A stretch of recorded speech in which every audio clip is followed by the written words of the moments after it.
नमस्कार मित्रांनो, तुम्हा सर्वांचं माझ्या यूट्यूब चॅनलवर पुन्हा एकदा खूप खूप आणि मनापासून स्वागत आहे। आजच्या व्हिडिओमध्ये आपण बघूया माहे ऑगस्ट देय इन सप्टेंबर वेतनाबाबत मोठी अपडेट, कर्मचाऱ्यांचा पगार रखडणार।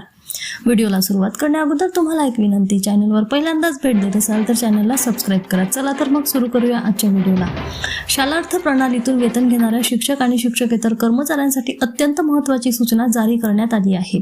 शिक्षण संचालनालयाने दिनांक 31 जुलै 2026 रोजी परिपत्रक काढून माहे ऑगस्ट 2026 देय सप्टेंबर 2026 चे वेतन आहरित करण्यापूर्वी ई-केवायसी पूर्ण करणे बंधनकारक असल्याचे स्पष्ट केलेले आहे।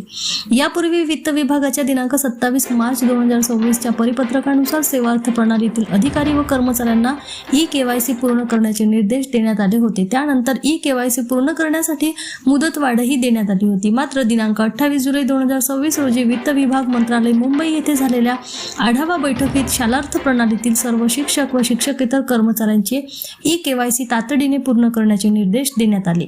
या पार्श्वभूमीवर शिक्षण संचालनालयाने नव्याने परिपत्रक जारी करत अंशतः अनुदानित, खासगी अनुदानित तसेच जिल्हा परिषद प्राथमिक व माध्यमिक शाळांमधील शालार्थ प्रणालीतून वेतन घेणाऱ्या सर्व शिक्षक व शिक्षकेतर कर्मचाऱ्यांनी ऑगस्ट 2026 देय सप्टेंबर 2026 चे वेतन देयक तयार होण्यापूर्वी ई-केवायसी पूर्ण करणे आवश्यक असल्याचे नमूद केले आहे।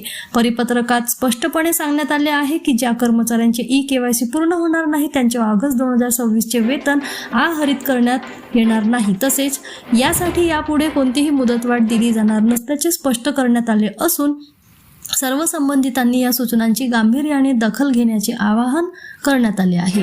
त्यामुळे शालार्थ प्रणालीतून वेतन घेणाऱ्या सर्व शिक्षक व शिक्षकेतर कर्मचाऱ्यांनी कोणताही विलंब न करता ई-केवायसी प्रक्रिया पूर्ण करून आपले सप्टेंबर 2026 चे वेतन वेळेत मिळेल याची खात्री करून घ्यावी। पुन्हा भेटू एका नवीन अपडेटसह, तोपर्यंत धन्यवाद।